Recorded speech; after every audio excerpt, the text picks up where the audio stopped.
Hey, what's going on, everybody? I wanted to go over my Dragon Link build for the upcoming regional in Dallas on May 21st. I've been trying a whole bunch of different builds with both Adventure Token and without it. I'm going without Adventure Token because I don't like the branded Despia matchup for the deck in both builds, and having a lot more cards, like 50 or even 45, in that version makes it so that anything you have in the deck and side deck for branded, you're less likely to see. So with that out of the way, I'm gonna also let you know this is geared toward having a better branded Despia matchup at the cost of having a slightly worse matchup against everything else. But I think the deck is good enough that it can take that hit against everything else just to favor that branded Despia a little bit more. So starting with the hand traps, it's running 3 Ash Blossom, 3 Effect Veiler, and 3 DD Crow. These seem to be the best hand traps. Ash Blossom's too good right now not to run, and Effect Veiler and DD Crow are both very good for Chaos Ruler, as well as hitting branded Despia and various other matchups. It has decent impact. The only other things that are like hand traps are Called by the Grave, which against branded Despia is identical to DD Crow, and 3 triple tactic talent to be able to break boards or push through hand traps to be able to maneuver properly throughout the game. So that's all the hand traps. It's technically 13 if you want to count Called by the Grave, and it's a pretty good number for this deck. You draw plenty of them, especially through Chaos Ruler, milling, Effect Veiler, or DD Crow. For the Rocket package, I have 3 Tracer, 2 Rocket Synchron, 1 Recharger, 3 Quick Launch, Boot, which is all standard. It's just the best ratio generally. This is also pretty standard, but I will go over it. There's 2 Router, and I'm going to put Noctovision here as well. 2 Router, 2 Noctovision is becoming pretty standard now. 3 Nocto, 1 Router isn't bad. It's just that having 2 Router gives you more follow-up, so you can Ravine turn 1, and then you can go into Seal into Router for follow-up during their turn. Also, having 2 Router gives you a higher chance of getting Chaos Space with Router or Safer with Router, which is pretty strong. And even just having Quick Launch or a Rocket name with Router, it's still a good hand. So this is becoming more standard so that you're less likely to draw 2 of these, because it really sucks when you draw 2 Noctovision in your opening hand. The main part of the engine is, of course, 3 Savert. It's just amazing. No reason to go over it. 1 black, 1 white. I'm running Chaos Emperor and Levy. I really like Chaos Emperor Dragon. I'm gonna go ahead and drop this here to the Galactic Spiral Dragon.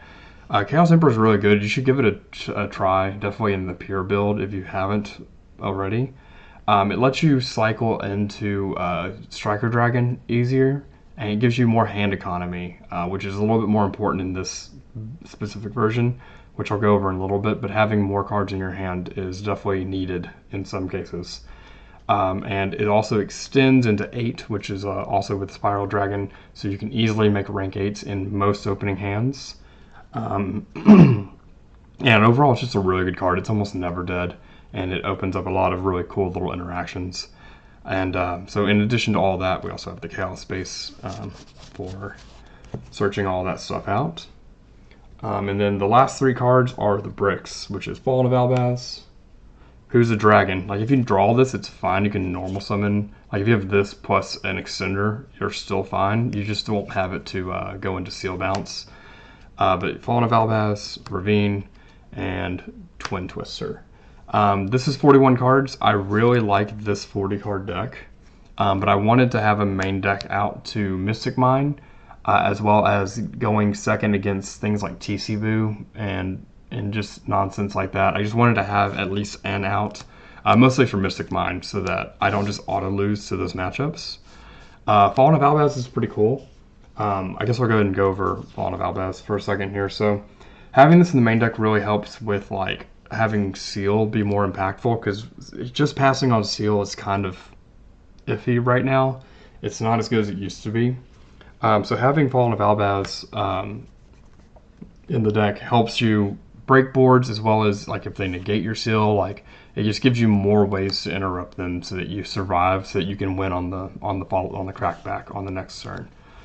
With Fallen of Albaz, so is kind of going into the extra deck. We run 1 Mirror Jade, 1 Lubellion. There's a couple reasons you run this combination instead of the dark one. I can't think of his name, the one that vanishes.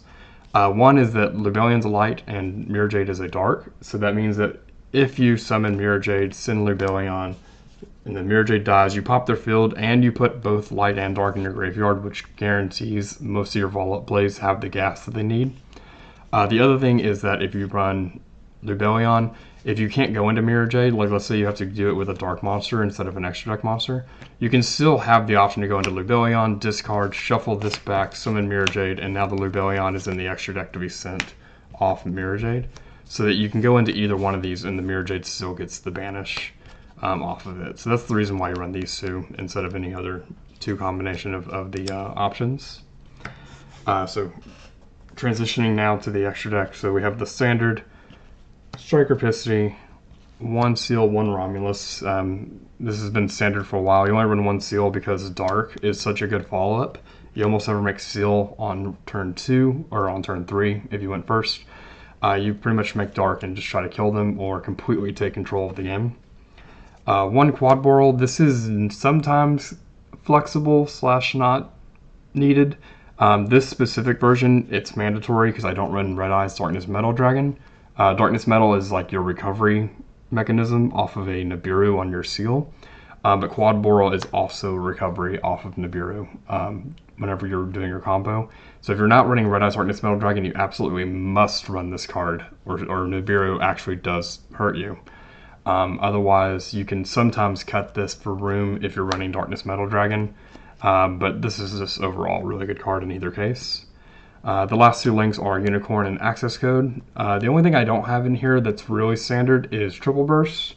Triple Burst comes up all the time in the branded version of this deck, but it doesn't come up that much in this one. Like there's moments where it comes up, but like you only have 15 slots. You got to pick your edge cases where they don't come up. Triple Burst is just one of those that it doesn't come up enough as much as all the other things that are going to be in the deck. But Triple Burst would definitely be my 16th card if I had more room in the extra deck. Of course, you have these three: Savage, Ruler, Abyss. Of course, Ruler's the most important one. Most of the combos are just get the Ruler and then go from there, because you're going to have draws off Nocto or Chaos Space. You're going to have Ruler Mill, and that really dictates your line of play once you get to Chaos Ruler.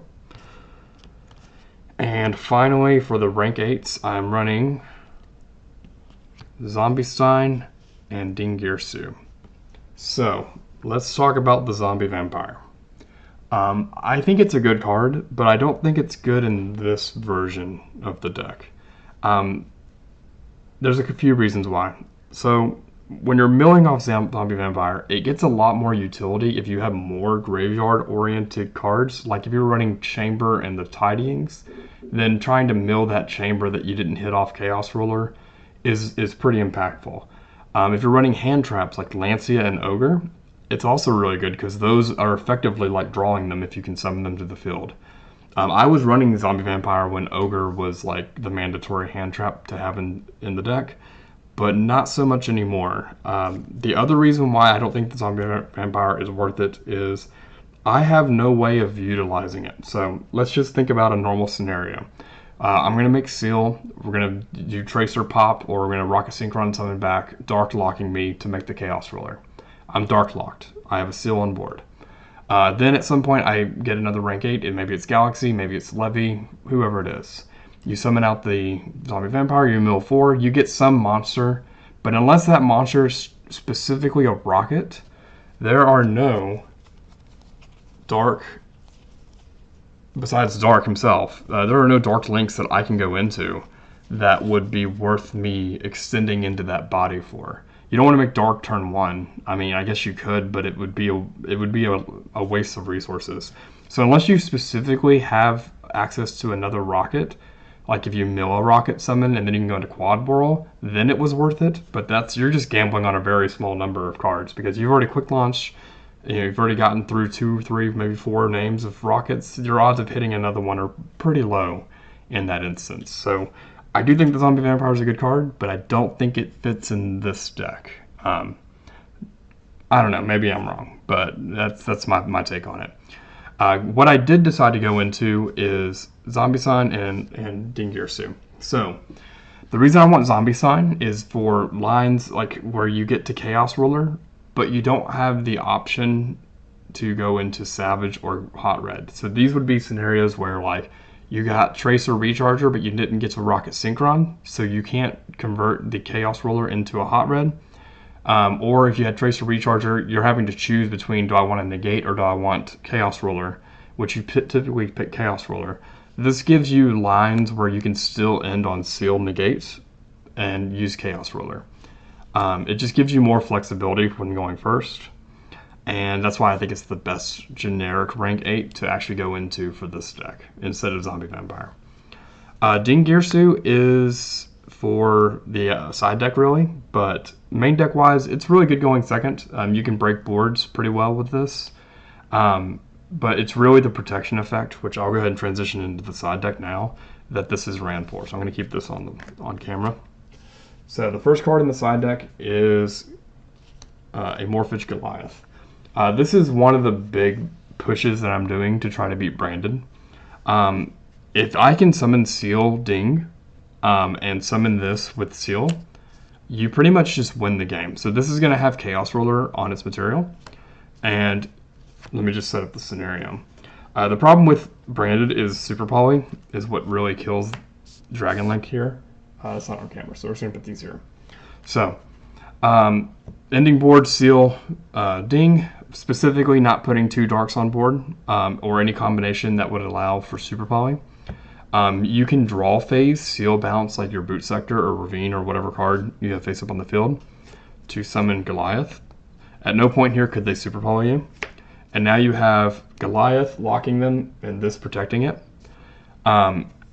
They have to have Droplet. Like, Droplet is becoming a little bit more popular, but you are putting them on, if you don't have Droplet, I win the game right now. And I think that that's worth it for this specific build. Remember that Ding is going to have Chaos Ruler underneath it. So one of two things is going to happen when you get here. Either they're not going to try to kill this, in which case you have Ding just pushing 26 damage every turn. Or if they do try to kill that, the first thing you detach is Chaos Ruler, and then on the follow-up you have Ding and Chaos Ruler coming in to start pressuring them for game. I also have the option in some lines, but it's kind of hard to do, where you can get rid of this one way or the other so that you can link summon and push for even more. But at the very least, you have Ding and Chaos Ruler pressuring them while this is floating on board.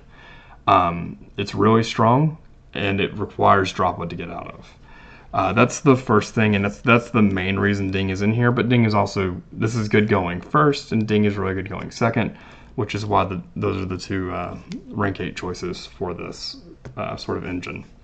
So going over the side deck, we have Goliath, which is for strictly going first against mostly Despia, but it's good against other decks as well. And even if you can't make Ding, if you have an awkward hand, this at least will Seal Bounce, Interrupt, Summon. They have to go to battle phase. You're going to at least live so that you have the option. You have the opportunity to try to kill them or take back control of the match on your following turn. Besides that, I'm running Token Collector because I do still respect Brave and Sword Soul. So I'm still wanting to run those. Nibiru is for pretty much everything that is not Eldritch and Despia. And I'm running 3 Retaliating Seed. This is for Despia. And also, weird stuff like Heroes, I guess. But this is really for Despia. This is really good against Despia. If you have this in your opening hand, so they're going first. If they open Branded Opening or Fusion, Branded Fusion, you chain this. Everything that they send to the graveyard is banished now, so that means that they don't have a monster in graveyard for Branded and Red. They can't Mirror Jade effect, so they pretty much have to be able to hard make Poly to go into the Predaplant guy that can negate it by putting a counter on it. But that takes a lot of resources, and it's unlikely they have those resources right out of the gate. It takes a little bit of setting up to get to. So this really shuts down Branded Despia pretty well. This is sort of a flexible spot, but I'm also running one Contact C. This is mostly for this to search, but this is also, it's okay against a lot of rogue decks like Earth Machine and stuff. But the real idea is that you summon Retaliating C during their turn. It's going to hinder their play a lot. The most important thing is that it locks them from Mirror Jading effect or from having Branded in red active. Once it's my turn, I have to get this off my field by either linking with it or synchroing with it, so that I'm not banishing all my stuff. And when that gets sent to the graveyard, I search Contact C, and then Contact C is giving me a follow-up to lock them out a second turn in a row. And between all that, it gives this deck a good matchup with being able to take control of the Branded Decibel matchup, which is the worst matchup for this deck. So that's the idea behind all of that stuff in the side deck. The other thing I'm having here is the other two Twin Twister and Red Reboot. So this is all for the back row decks, Mystic Mine, Zombie World shenanigans that sometimes comes up. And then the last card is a Trap Eater. So in case you don't know what Trap Eater does, so you tribute a continuous trap that's on their field. I can't get that to focus on this. Tribute a continuous trap that's on their field to special summon it. It's an inherent summon, not an activated effect. And this is for a few things. Anti-Spell Fragrance, TC Boo, Skill Drain are the top three. So this is for going against Outlage. This is for going against most decks right now. If they're going first, are going to side in some kind of Floodgate. They might be siding in, TC Boo, they might be siding in Anti-Spell Fragrance, but a lot of decks are siding in Floodgates going first. This is for that. It can't be normal summoned or set. It can be searched off Chaos Space with a light. So this gives me 3 Twin Twister, Red Reboot, 3 Chaos Space with a light in order to search it out for things like TC Boo, Skill Drain, and Anti-Spell. Of course, Anti-Spell, I have to hard open one of these. I can't use Chaos Space.